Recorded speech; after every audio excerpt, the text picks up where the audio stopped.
ये क्या, आज भी बहन ने मेरा फ़ोन काट दिया। बाकी दिन मेरा फ़ोन ना उठाए तो चलता है, लेकिन आज तो राखी है, आज के दिन तो मेरा फ़ोन उठा लेना चाहिए था। विशाल, आप ज़्यादा परेशान मत हो। आज राखी का दिन है। ऐसा करते हैं, आपकी बहन के घर चलते हैं और उससे मिलकर सारे पुराने गिले शिकवे दूर कर लेते हैं। हाँ प्रीति, तुम बिल्कुल ठीक कह रही हो। वो मेरी इकलौती बहन है और मैं उसका इकलौता भाई। फिर भी पिछले 6 महीने से उसने मुझसे नाता तोड़ रखा है। आज राखी है, उसके घर जाकर उसे मना लेते हैं। हाँ विशाल, ये ठीक रहेगा। पहले आपकी बहन के घर चलते हैं, आप उससे राखी बंधवा लेना। उसके बाद मैं अपने मायके चली जाऊंगी और अपने भाई को राखी बांध दूंगी। चलो चलते हैं।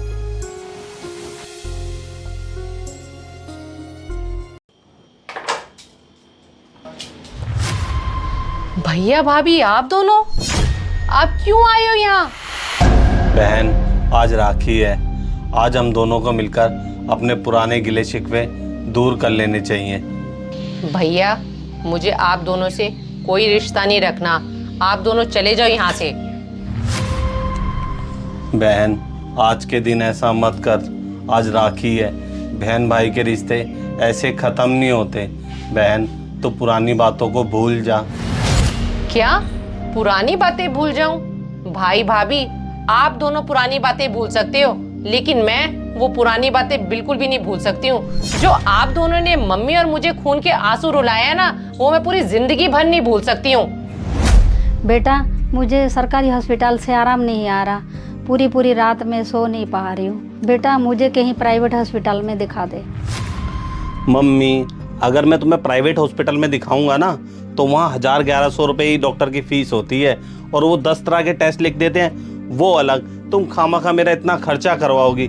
ऐसा करो, सरकारी हॉस्पिटल से इलाज करवाओ, वहाँ से सही इलाज हो जाएगा। और वैसे भी आप इतने बूढ़े हो रहे हो और इस उम्र में ना 10 बीमारियां लगी रहती हैं। अब इलाज चाहे प्राइवेट से कराओ या सरकारी से कराओ, भगवान ने जितनी लिखी है ना, उतनी उम्र रहेगी। क्या डॉली, रात के 9 बज गए हैं, तुम्हारा खाना नहीं बना अब तक? हम क्या भूखे बैठे रहे? बस भाभी, बन ही गया है। भाभी, आपसे ने एक बात कहनी थी। आपको तो पता ही है, मेरी नई नौकरी लगी है और वो ऑफिस मेरे घर से काफ़ी दूर भी है। मुझे ऑफिस से घर आने में पूरा 1 घंटा लग जाता है और रात के 8 बज जाते हैं। बस मैं आपसे ये कहना चाहती हूँ, आप ना सब्जी बनाकर रख दिया करो और मैं रोटियाँ बना दिया करूँगी। एक बात बता, तूने और तेरी माँ ने मुझे पागल समझ रखा है क्या? तेरी माँ बीमार रहती है, उससे किचन का काम नहीं होता, और तू एक नई नौटंकी लेके आई है कि सब्जी मैं बना लूं। 15,000 की तू नौकरी नहीं कर रही है और ऑर्डर ऐसे जमा रही है जैसे कहीं की महारानी हो। भाभी, आप ये कैसी बातें कर रहे हो? मैं आपको कोई ऑर्डर नहीं दे रही हूँ, मैं तो बस आपसे रिक्वेस्ट कर रही हूँ। वैसे भी मैं सुबह का नाश्ता बनाकर तो जाती हूँ। ओ मैडम जी, सुबह का नाश्ता बनाकर तू मुझ पे और विशाल पे एहसान नहीं कर रही है। इस घर में रहना ना, तो घर के सारे काम करने पड़ेंगे।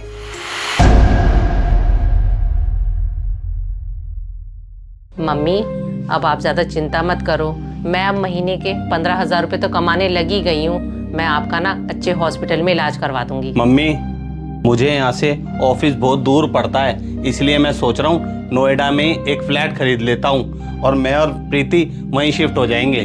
बेटा, तुम दोनों तो सिर्फ अपने बारे में सोच रहे हो। अगर तुम दोनों शिफ्ट हो जाओगे, पर हम दोनों कहाँ जाएंगे, किसके साथ रहेंगे? अरे मम्मी, बहन 15,000 रुपये महीना कमा तो रही है, तुम्हारा गुजारा आराम से चल जाएगा। कहीं ले लेना किराए पे मकान। और वैसे भी ना मम्मी, अगर हमारे साथ रहोगे ना, तो हमारी लाइफ डिस्टर्ब ही रहेगी, इसलिए हम अपने फ्लैट में अकेले ही रहेंगे। बेटा, तेरी जवान बहन घर पे बैठी है, पहले इसकी शादी के बारे में तो सोचो।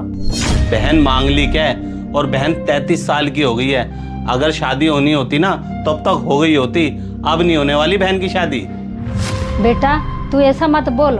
अभी भी उसके लिए 2 रिश्ते आ रखे हैं। तू तो लड़के वाले से बात ही नहीं करता। अरे मम्मी जी, आपने तो बड़ी जल्दी बोल दिया। जो 2 रिश्ते आए उनसे हम लोग बात नहीं करते। आपको कुछ पता भी है? जो 2 रिश्ते आए ना, वो दोनों लड़के 40-50 हज़ार रुपये महीना कमाते हैं और उन लड़कों से शादी करने के लिए कम से कम हमें 7 से 8 लाख रुपए चाहिए। इतना पैसा इसकी शादी में लगाएंगे तो हम लोग फ्लैट कहाँ से लेंगे?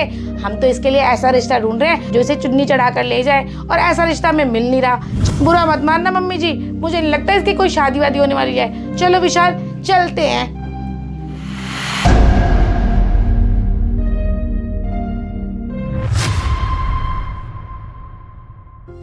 भैया भाभी, आप दोनों को तो यही लगता था कि मेरी कभी शादी ही नहीं होगी, लेकिन मेरी शादी भी हो गई और अपने ससुराल वालों के खिलाफ जाकर मैंने मम्मी को अपने साथ भी रखा था।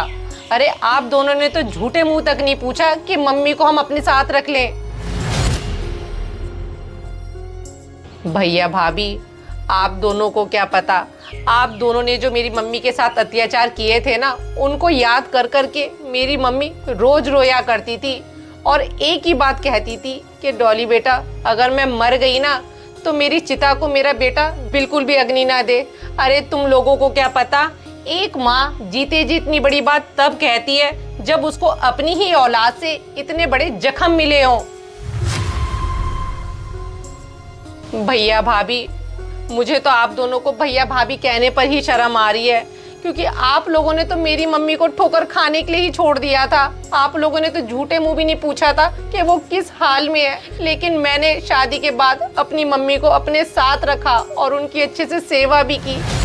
लेकिन बदकिस्मती से मेरी शादी के 4 महीने के बाद ही मम्मी इस दुनिया को छोड़ के चली गई। लेकिन भाई, मैंने उसी दिन सोच लिया था, चाहे जो मर्जी हो जाए, मैं अपने जीते जी आप दोनों से कोई रिश्ता नहीं रखूंगी। अब आप यहाँ से जा सकते हो।